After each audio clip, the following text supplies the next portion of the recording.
So when everyone saw the Strand type initially, everyone thought it was going to be the worst class, but let's just say it's definitely not. In fact, I would argue that it honestly might be the best Strand subclass that we currently have right now in the game. Now, obviously, Strand has been out for a while, so there's probably some ins and outs that we haven't learned completely yet, but just at first glance with what we already know about it, it is extremely strong. The super is another melee-based super, but in my opinion, it honestly is very fun, and it is a very good super as well. You can suspend enemies, you get that increased melee attack speed, and overall, I think it is a very good in-game super. On top of that, it's very easy to have permanent 60% damage reduction alongside suspending everything in the game. But all right, let's jump into it and let's talk about how we're going to make all that happen. So let's start off looking at our Strand subclass and let's take a look at our aspects. They have Into the Fray, which says destroying a tangle or casting your super grants Woven Mail for nearby allies. While you have Woven Mail, your melee regeneration rate is increased. Now this is very strong for a couple different reasons. When you shoot those tangles, you're giving your teammates Woven Mail, and this will also give you Woven Mail. The way it works is that it kind of pulses a couple times after you shoot a tangle, and if you're in the range of that pulse, you do get that 60% damage reduction for 10 seconds. And then when you have Woven Mail on you, you will also get that melee regeneration rate, which is going to help out a lot with this build as well. And then going back to applying Woven Mail, this does work when you cast your super, which means your super is going to be much more tankier than what it normally is.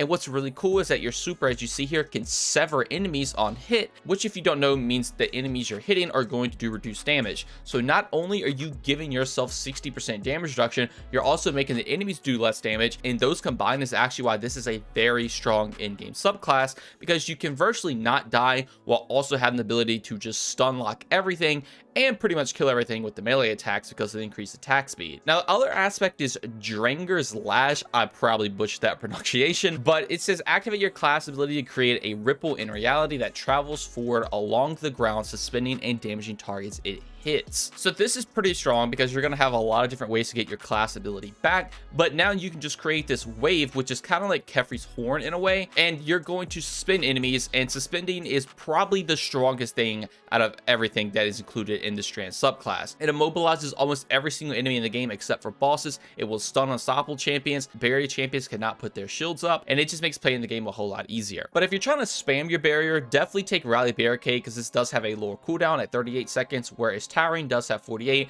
But if you want a more protective barricade, you can use this. But the point of running suspend is to suspend them in there and shoot them. So with Rally, you can actually just shoot over the Rally Barricade, where if you use Towering, you have to walk around the shield to shoot. So I would definitely recommend Rally Barricade, because it is just by far the best option. Now, the melee for the Titan is actually also really cool, and like I said, it's going to play a huge part into the build. You're going to have 3 charges, and you can dash at enemies with it that do a pretty hefty amount of damage.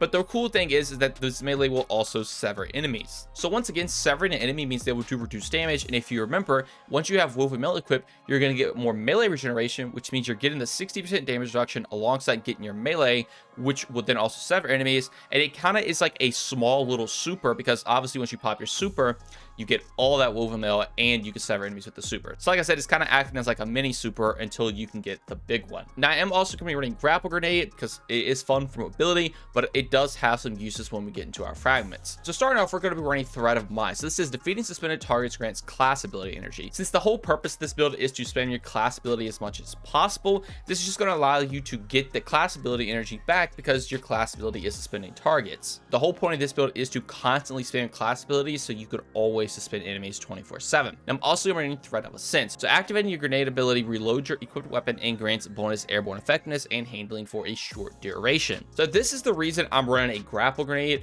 and what this is going to do, if you have a tingle created, you can opt in to not shoot it, throw it, or do anything, and you can constantly grapple to that tingle over and over again, which will always reload your weapon on a very small cooldown, but it is very, very strong. And if you don't know, if you grapple to a tingle, it will immediately recharge your grenade if you're interested in how that interaction worked. So all you have to do is just keep grappling to a tingle over and over again, and whatever your gun you're holding is constantly going to be reloaded. It is very, very good. Now, if you don't want to play into that, you can opt in to take any other fragment you want to, but this does have potential to be a very, very strong DPS option, and it just helps out with the overall build a lot, and you also get to use the grapple, which is very fun. Now, also going to be running Thread of Wisdom. So defeating suspended targets with precision precision final blows creates an orb of power. So since I'm always suspending targets with my class ability, this just means now I'll create an orb every time I get a precision kill. Orbs are obviously very strong because they give you armor charge, which is going to play a huge part into this build because you want to have as much armor charge as possible so you can save your class ability more. Now we're also going to be running Thread of Continuity. So suspend, unravel, and sever effects applied to targets have increased duration. So now your suspend and your sever between your melee and your super are now going to last longer, which means they do less damage for longer and they are just held up in the air for longer. So the whole point of this is to make your enemies literally be able to not do a single thing to you. Now the way we're going to help out with that is our exotic, the Abeyant Leap, which has the exotic perk Puppeteer's Control. Dranger's Lash spawns 2 additional projectiles, tracks targets more aggressively, and travels further. Gain Woven Mail when suspending targets. So this exotic has a lot going on for it. Not only are you just spawning 2 additional projectiles, which is very strong on its own, those projectiles will also track more aggressively, which means you will always suspend your targets every time you pop your class ability, and they travel even further if you're trying to hit enemies from farther away. And then if that wasn't enough, you also will be gaining Woven Mail, which is that 60% damage reduction when you suspend targets, which again, you'll be doing all the time. And if you remember from your subclass, when you destroy a Tangle, you're also granted Woven Mail. So between those two, you just have permanent Woven Mail on you 24/7, and it is very, very strong. I'm not even joking. With this exotic, you're going to literally make every single enemy just float in the air all the time. You could almost not even shoot an enemy and just keep reprocking this over and over again, and they will never be able to do anything to you. If you do have another teammate that is running this exact same build, you can absolutely achieve that because it is just ridiculously strong. So let's talk a little bit about the artifact mods I'm running. If you want to opt in to run the Strand ones with a Strand weapon, you absolutely can, but I honestly prefer running Void because we do have access to things like Volatile Flow this season alongside Bricks from Beyond. So this is going to give you more power ammo for you and your teammates when you kill powerful combatants. It is a chance to drop, but it is still a very good option to take. And then obviously Volatile Flow, when you pick an orb up, you'll be granted volatile rounds. Also do just have Shatter Orbs thrown in here, so when I destroy a shield, I'll make an orb, and Counter Weave, so when I stun champions, I will get some Strand energy back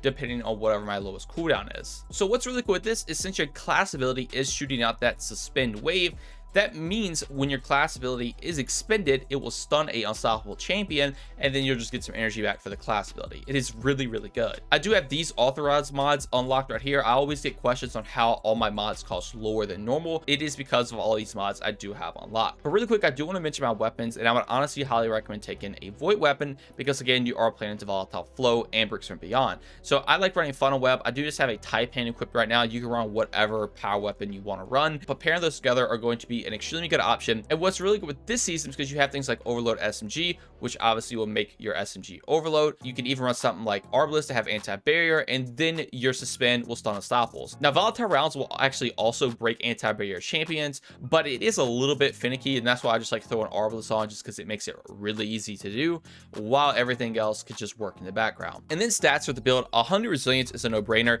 You can opt in to take pretty much whatever else you want to, but I do like running 100 strength because I will be playing strength heavily with this build.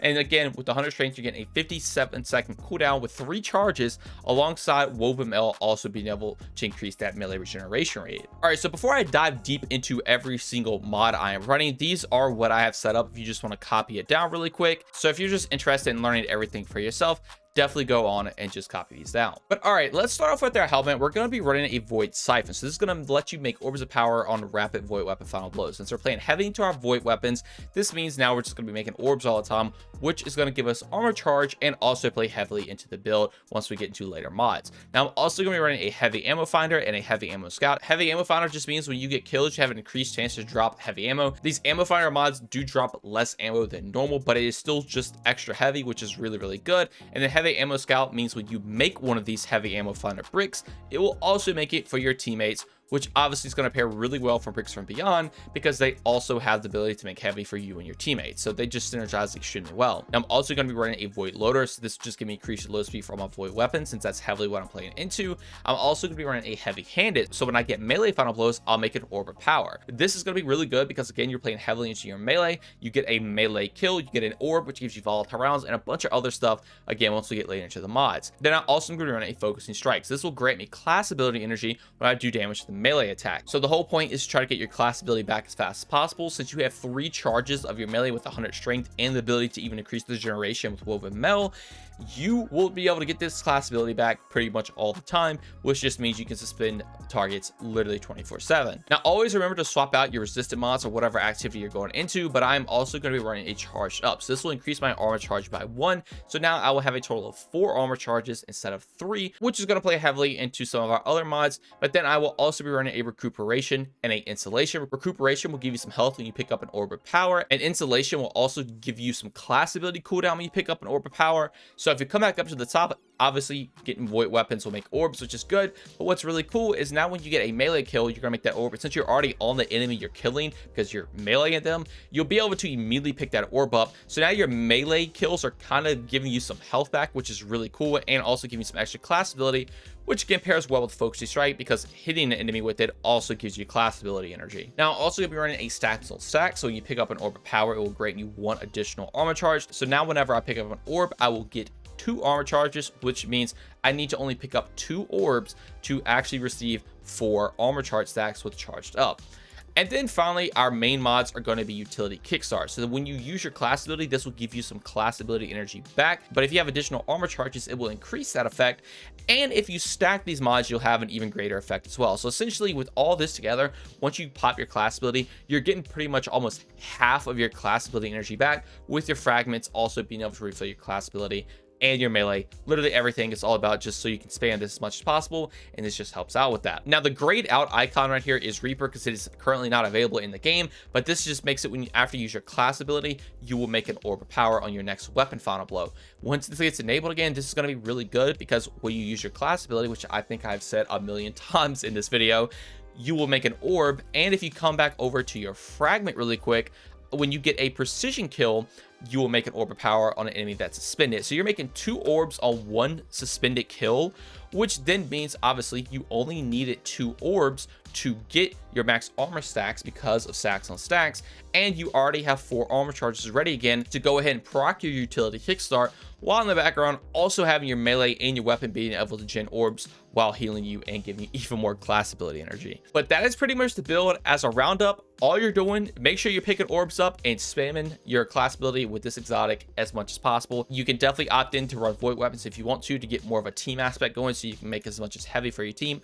Also, you're going to have permanent volatile flow since you're making so many orbs in the first place. You have access to every single champion without ever having to swap your build. The super is really good. The melee is fun to play into. You can have things like grapple and threat of ascent to even help out in boss damage scenarios if you're running something like a rocket, so you can just reload the gun over and over again. And overall, this is just one of the strongest Strand builds in the game, in my opinion. Now, like I do in every video, if you are curious about the transmog I'm running, this is pretty much it. I just tried to go for a little green look. I think he looks pretty cool. Again, I didn't really have anything super specific in mind other than let's make him green for Strand, but I like this setup and combination together. So if you want to make your Titan look like this, that is what I'm running. But all right, I think that's going to do it all for me. I will have a dim link to this build in the description if you all would like to check it out. And as always, if you enjoyed and learned anything new from this, consider subscribing, dropping a like, and turning notifications on. Also, if you like joining my Discord or follow me on any of my socials, all that will be linked in the description below. But just know watching this video is way more than enough, and that every single bit of support from you all is truly appreciated. Thank you all so much for watching this one, and have a great day. Peace.